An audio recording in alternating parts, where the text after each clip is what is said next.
तो नमस्कार साथियों, स्वागत है आपका हमारे यूट्यूब चैनल में। तो आप लोगों को यहाँ पे डेली करंट अफेयर्स प्रोवाइड करवाए जाते हैं। तो इसी कड़ी में आज का जो आपका करंट अफेयर्स है वो यहाँ पे प्रोवाइड कराया गया है। तो चलिए बिना समय गवाए हम शुरू करते हैं आज हमारा पहला प्रश्न। क्या प्रश्न ये आपकी स्क्रीन पे रहा। क्या प्रश्न है? हाल ही में चर्चा में रहा प्रबंधन मंदिर परिसर किस देश में स्थित है, जहां हाल ही में हमारे भारत के जो प्रधानमंत्री है, जो जिनका नाम है माननीय नरेंद्र मोदी जी, उन्होंने दौरा किया था।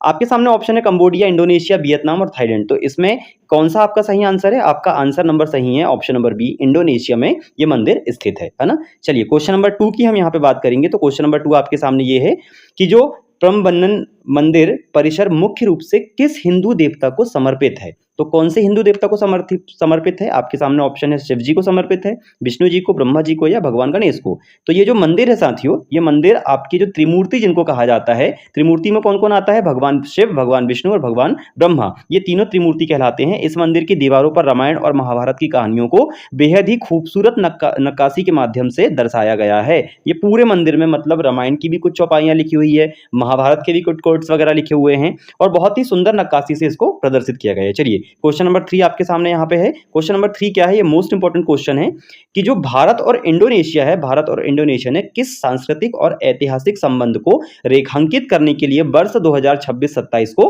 घोषित किया, है ना। तो यहाँ पे बात क्या हो रही है? बात हो रही है यहाँ पे सांस्कृतिक और ऐतिहासिक संबंध, है ना। तो जो दो लोग यहाँ पे भारत में और इंडोनेशिया में हुए, कौन से दो लोग, उन्हीं के नाम पे ये इसका आंसर है। आपके सामने इसका आंसर यहाँ पे मैं स्क्रॉल कर देता हूं। आपका आंसर है इसका ऑप्शन नंबर बी। और ऑप्शन नंबर बी में आपके सामने क्या है? टैगोर और देवांतरा वर्ष, है ना। इसको क्यों किया गया है कि जो हमारे गुरुदेव थे रविंद्रनाथ टैगोर जी और जो इंडोनेशिया के शिक्षाविद थे जिनका नाम था हाजार देवांतरा, उनके जो वैचारिक संबंध थे, उनके जो विचार थे, उनसे प्रभावित होकर भारत और इंडोनेशिया ने क्या किए हैं? अपने सांस्कृतिक और ऐतिहासिक संबंध को रेखांकित करने के लिए 2026 को घोषित किए हैं। ये आपको याद रखना है। चलिए आप क्वेश्चन नंबर 4 आपके सामने है। क्वेश्चन नंबर 4 क्या कह रहा है आपके सामने?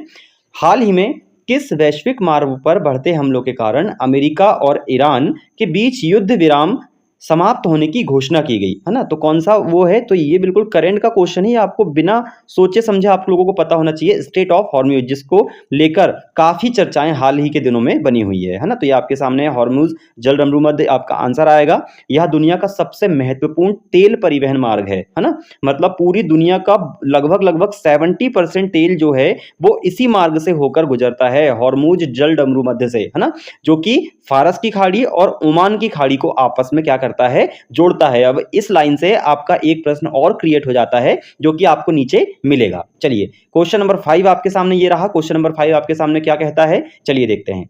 हॉर्मुज जलसंधि किन दो महत्वपूर्ण जल निकायों को आपस में जोड़ता है? देखिए ये मोस्ट इंपॉर्टेंट क्वेश्चन है। क्यों मोस्ट इंपॉर्टेंट क्वेश्चन है? क्योंकि हॉर्मुज जलसंधि जो कि मोस्ट इंपॉर्टेंट है तेल परिवहन के लिए, तो वो किन दो निकायों के बीच में स्थित है? ये क्वेश्चन बिल्कुल क्रिएट हो सकता है ना। तो लाल सागर और भूमध्य सागर है क्या? बिल्कुल नहीं है। यहां पे आपका जो आंसर रहेगा वो क्या रहेगा? आपका option number B. Option number B आपका क्या कहता है? फारस की खाड़ी और ओमान की खाड़ी, ये जो दो खाड़ी है इसके बीच में पूरा जलसंधि जो है वो इनके बीच से होकर गुजरता है ना। इसकी जो मुख्य फैक्ट क्या है? मुख्य फैक्ट यह है कि ये वैश्विक अर्थव्यवस्था का 20% से अधिक कच्चा तेल इसी संकीर्ण रास्ते से होकर गुजरता है। पूरे वैश्विक अर्थव्यवस्था की यहाँ पे बात हो रही है ना। और हमारे भारत की अगर हम बात करें तो लगभग 70% जो कच्चा तेल होता है वो इस जलसंधि से होकर हमारा निकलता है। तो चलिए अब हमारा नेक्स्ट क्वेश्चन यहाँ पे हम लोग देख लेंगे। नेक्स्ट क्वेश्चन क्या है हमारे सामने? क्वेश्चन नंबर 6 आपके सामने ये है कि हाल ही में ईरान द्वारा अमेरिका के साथ बढ़ते तनाव के बीच किन दो खाड़ी देशों को निशाना बनाने की चेतावनी दी गई? तो आपका ऑप्शन है ए सऊदी अरब और कतर, बी बहरीन और कुवैत, ओमान संयुक्त अरब अमीरात या इराक और जॉर्डन। तो आपका क्वेश्चन नंबर 6 का जो सही आंसर है वो क्या है? आपका बहरीन और कुवैत। ऑप्शन नंबर आपका क्या आ जाएगा? यहाँ पे बी आ जाएगा। चलिए क्वेश्चन नंबर 7 यहाँ पे हम लोग देख लेंगे। क्वेश्चन नंबर 7 आपके सामने ये है कि रक्षा अधिग्रहण परिषद, जिसको डीएसी कहा जाता है, ने भारतीय सशस्त्र बलों के आधुनिकीकरण के लिए हाल ही में कितने करोड़ रुपए के प्रस्ताव को मंजूरी दी है ना। तो देखिए जो भी प्रस्ताव को मंजूरी मिलती है वो रक्षा अधिग्रहण परिषद के द्वारा ही मिलती है, डीएसी के द्वारा। तो कितनी राशि को अभी अधिकृत किया गया है? चलिए यहाँ पे आपके सामने ऑप्शन है जिसका सही उत्तर आपके सामने है ऑप्शन नंबर सी, 52,000 करोड़ रुपए की यहाँ पे मंजूरी दी गई है। चलिए इसको आप लोग ध्यान रखेंगे। क्वेश्चन नंबर 8 क्वेश्चन नंबर 8 आपके सामने ये है कि भारत में मोस्ट इंपॉर्टेंट क्वेश्चन, भारत में रक्षा अधिग्रहण परिषद, जिसको क्या कहा जाता है, डीएसी के नाम से जाना जाता है, का अध्यक्ष कौन होता है ना। तो देखिए रक्षा की बात हो रही है, यहाँ पे किसकी बात हो रही है, रक्षा की बात हो रही है। ऑप्शन में आपको यहाँ पे पीएम भी मिल सकते हैं, जिसको प्रधानमंत्री, कोई भी प्रधानमंत्री हो सकता है ना। आपको ऑप्शन में सीडीएस भी मिल सकते हैं, जिसको चीफ ऑफ डिफेंस कहा जाता है। आपको एनएसए भी ऑप्शन में मिलेंगे, जिसको राष्ट्रीय सुरक्षा सलाहकार कहा जाता है। पर इसका ऑप्शन ये तीनों नहीं आएंगे। इसका जो सही उत्तर आएगा वो क्या आएगा, आपके भारत के रक्षा मंत्री ही इसके हमेशा अध्यक्ष होते हैं। चलिए क्वेश्चन नंबर 9 आपके सामने क्या है, क्वेश्चन नंबर 9 ये रहा आपके सामने।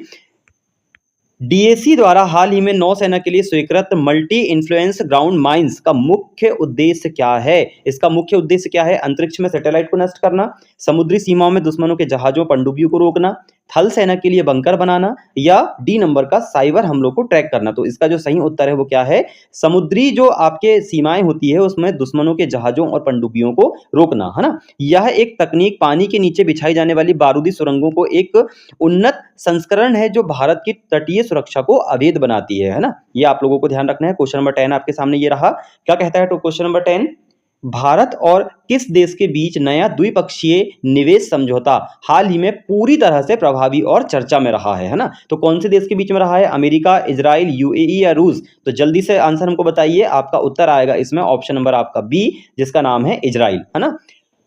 इस नए समझौते ने दोनों देश के बीच 1996 में हुए अपने पुराने और नियमों वाले निवेश को समझौते का नया स्थान दिया है ना। क्वेश्चन नंबर 11 आपके सामने है। Question number 11 most important question है। क्या कहता है, I2U2 समूह जो हाल ही में भारत इजराइल आर्थिक संबंधों के कारण चर्चा में था, में कौन से 4 देश शामिल है। यहां पे 4 देश की बात हो रही है, क्यों, क्योंकि जो I है इसमें भी 2 है और जो U है इसमें भी 2 है। तो आप लोग I से और U से आप लोग अंदाजा लगा सकते हैं कि कौन से 4 देश यहां पे हो सकते हैं। आप लोग यहां के स्क्रीन में आपके सामने है, कौन से 4 देश हैं आपके सामने, भारत, इजराइल, यूएई और अमेरिका, है ना। मतलब I2U2 को वैश्विक राजनीति में पश्चिम एशियाई क्वाड के नाम से भी जाना जाता है, जिसका उद्देश्य तकनीकी और आर्थिक सहयोग बढ़ाना है। यहां से भी क्वेश्चन बन सकता है कि I2 और U2 इसका जो मुख्य उद्देश्य है वो क्या है, यहां से भी क्वेश्चन क्रिएट हो सकता है। तो क्या है इसका मुख्य उद्देश्य, तकनीकी और आर्थिक सहयोग बढ़ाना, है ना। चलिए नेक्स्ट क्वेश्चन आपके सामने है। क्वेश्चन नंबर 12 क्या कहता है, पूरे एशिया महाद्वीप में भारत वर्तमान में इजराइल का कौन सा सबसे बड़ा व्यापारिक भागीदार है। भारत की बात हो रही है और इजराइल, मतलब इन दोनों के संबंध में व्यापारिक भागीदारी कितने परसेंटेज है ना, मतलब उसमें कौन सा स्थान भारत का है, इसकी बात हो रही है। पहला है, दूसरा है, तीसरा है या पांचवा है। तो ये क्वेश्चन का आंसर आपके सामने स्क्रीन पे ये रहा। इसका उत्तर आपके सामने है ऑप्शन नंबर बी, दूसरा स्थान है ना। भारत एशिया में इजराइल का दूसरा सबसे बड़ा, एशिया की बात कर रहे हैं, एशिया में दूसरा और वैश्विक स्तर पर 7वां सबसे बड़ा व्यापारिक भागीदार है ना। मतलब अगर पूरे विश्व की बात करें तो 7th पोजीशन में आता है इंडिया, और अगर हम एशिया की बात करें जिसमें इंडिया एशियाई कंट्री है, तो पूरे एशिया में हम 2nd लार्जेस्ट कंट्री हैं जो उसके व्यापारिक उसका भागीदार है ना, किसका, इजराइल का, है ना। चलिए नेक्स्ट 30 नंबर क्वेश्चन आपके सामने ये है, रक्षा खरीद प्रक्रिया में प्रयुक्त होने वाले शब्द AON, है ना, AON का पूर्ण रूप, फुल फॉर्म क्या होता है, जो कि रक्षा मंत्रालय के फैसलों में अक्सर देखा जाता है। तो इसका फुल फॉर्म बिल्कुल आ सकता है। इसका सही उत्तर जो है वो आपके सामने ऑप्शन नंबर इसका बी है ना। क्या है इसका सही आंसर, एक्सेप्टेंस ऑफ नेसेसिटी, है ना। इसका मतलब क्या होता है, आप लोग यहाँ पे देख सकते हो, किसी भी सैन्य उपकरण को खरीदने की प्रक्रिया में AON, है ना, पहला और सबसे महत्वपूर्ण आधिकारिक कदम होता है। मतलब सबसे पहले हमको इसी की आवश्यकता होती है किसी भी चीज को, मतलब कोई भी रक्षा के अगर हमको सामान खरीदना है तो पहले हमको AON प्राप्त करना जरूरी होता है। चलिए नेक्स्ट क्वेश्चन आपके सामने है, सेकंड लास्ट क्वेश्चन। इंडोनेशिया का प्रम्बनन मंदिर परिसर, जिसे हाल ही में द्विपक्षीय संबंधों में मजबूती का प्रतीक माना गया है, किस शताब्दी में निर्मित हुआ है। मोस्ट इंपॉर्टेंट क्वेश्चन, शताब्दी पूछा है यहाँ पे, है ना। तो आपके सामने ऑप्शन है 5वीं शताब्दी, 9वीं शताब्दी, 12वीं शताब्दी या 15वीं शताब्दी। तो इसका जो आपका सही उत्तर है वो क्या जाएगा आपके सामने, 9वीं शताब्दी। इसका निर्माण संजय राजवंश, कौन से राजवंश ने, संजय राजवंश के राजाओं द्वारा मध्य जावा में करवाया गया था, जो दक्षिण पूर्व एशियाई के स्वर्णिम हिंदू काल को दर्शाता है ना। चलिए नेक्स्ट क्वेश्चन आपके सामने ये रहा, क्वेश्चन नंबर 15। भू राजनीतिक दृष्टि से फारस की खाड़ी को घेरे रखने वाले देशों में निम्नलिखित में से कौन सा देश शामिल नहीं है? शामिल नहीं है। नहीं शब्द आप लोग कभी-कभी गौर नहीं करते हो और कंफ्यूज हो जाते हो, है ना? तो ईरान नहीं है, सऊदी अरब नहीं है, इजिप्ट नहीं है या फिर कुवैत नहीं है। तो आपका जो आपके सामने उत्तर है वो क्या आएगा आपका? इजिप्ट, है ना? ऑप्शन नंबर सी आपका सही उत्तर आ जाएगा। मिस्र की सीमा लाल सागर और भूमध्य सागर से लगती है। फारस की खाड़ी से मिस्र की सीमा नहीं लगती है ना?